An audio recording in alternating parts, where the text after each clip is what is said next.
Meaning of deist. Deist.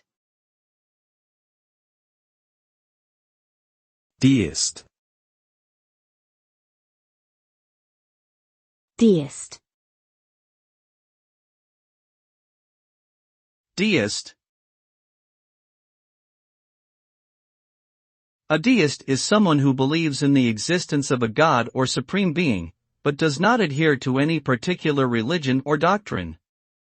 Deists hold that knowledge of God can be obtained through reason and observation of the natural world, rather than through revelation or religious texts. They may reject the idea of miracles, divine intervention, and other supernatural occurrences. Ultimately, deism emphasizes the importance of individual freedom and responsibility in matters of faith and ethics.